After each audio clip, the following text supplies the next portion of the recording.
માણાવદર તાલુકા પંચાયતમાં નવા નેતૃત્વનો ઉદય થયો છે। પ્રમુખ ઉપપ્રમુખ સહિતના હોદ્દેદારોની બિનહરીફ વરણી કરવામાં આવી હતી। માણાવદર તાલુકા પંચાયત કચેરી ખાતે પંચાયતના નવા હોદ્દેદારોની વરણી પ્રક્રિયા શાંતિપૂર્ણ અને બિનહરીફ રીતે સંપન્ન થઈ હતી। જૂનાગઢ જિલ્લા ભાજપના મહામંત્રી રવિભાઈ બાલાસરાની ખાસ ઉપસ્થિતિમાં પક્ષના અધિકૃત મેન્ડેટ રજૂ કરીને વિવિધ મહત્વના હોદ્દાઓ પર નિમણૂકો કરીને તેમના ફોર્મ રજૂ કરવામાં આવ્યા હતા। ત્યારે આજે 88 અધિકારી અને માણાવદર તાલુકા વિકાસ અધિકારીની ઉપસ્થિતિમાં પ્રથમ સાધારણ સભામાં પ્રમુખ ઉપપ્રમુખ કારોબારી અધ્યક્ષ સહિતના હોદ્દેદારોની વરણી કરવામાં આવી હતી। ત્યારે નવનિયુક્ત હોદ્દેદારોને માણાવદર તાલુકાના આગેવાનો દ્વારા શુભેચ્છા પાઠવીને અભિનંદન આપવામાં આવ્યા હતા।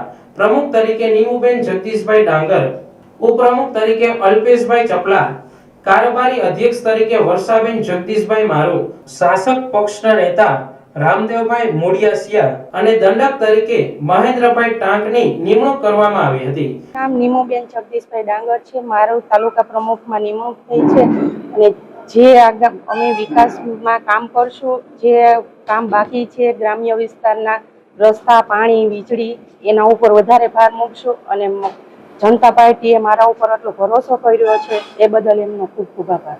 આ નિમણૂક પ્રક્રિયામાં સૌથી વધુ ચર્ચાનો વિષય કારોબારી અધ્યક્ષનો હોદ્દો રહ્યો છે। જવાહર ચાવડા સાથે રાજકીય છેડો ફાડનારા નેતાના પત્ની વર્ષાબેન જગદીશભાઈ મારુને કારોબારી અધ્યક્ષ તરીકેની મહત્વની જવાબદારી સોંપવામાં આવી છે, જેને માણાવદરના રાજકારણમાં એક મોટા ફેરફાર તરીકે જોવામાં આવી રહ્યો છે। હોદ્દેદારોની વરણી બાદ જિલ્લા ભાજપના આગેવાનો અને કાર્યકર્તાઓએ સૌને અભિનંદન પાઠવ્યા હતા। નવનિયુક્ત ટીમે તાલુકાના સર્વાંગી વિકાસ માટે પક્ષના માર્ગદર્શન હેઠળ કામ કરવાની ખાતરી આપી હતી અને આગામી સમયમાં માણાવદર તાલુકા પંચાયત દ્વારા જનહિતના કાર્યોને અગ્રતા આપવામાં આવશે તેમ જણાવ્યું હતું। મારું નામ રવિ બાલાસરા, જિલ્લા ભાજપ મહામંત્રી। ગત રોજ પ્રદેશ ભાજપ તથા જૂનાગઢ જિલ્લા ભાજપની સૂચના મુજબ માણાવદર તાલુકા પંચાયતના પ્રમુખ, ઉપપ્રમુખ અને કારોબારી ચેરમેન માટેના આપણે મેન્ડેટ તેમજ જે પ્રદેશ દ્વારા નામોનું સૂચન કરવામાં આવ્યું છે એમની આપણે જાહેરાત કરેલી હતી અને પ્રમુખ ઉપપ્રમુખ માટેના ફોર્મ આપણે રજૂ કરેલા હતા।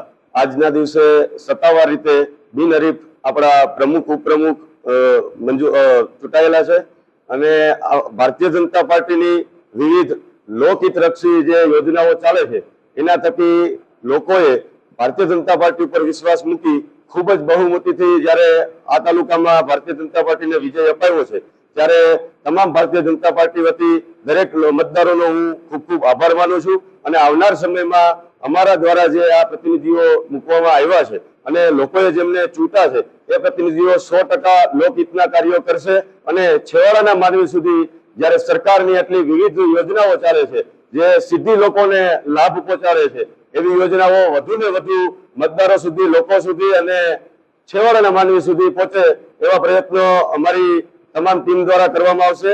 ત્યારે બધાનો ખૂબ ખૂબ આભાર, ધન્યવાદ।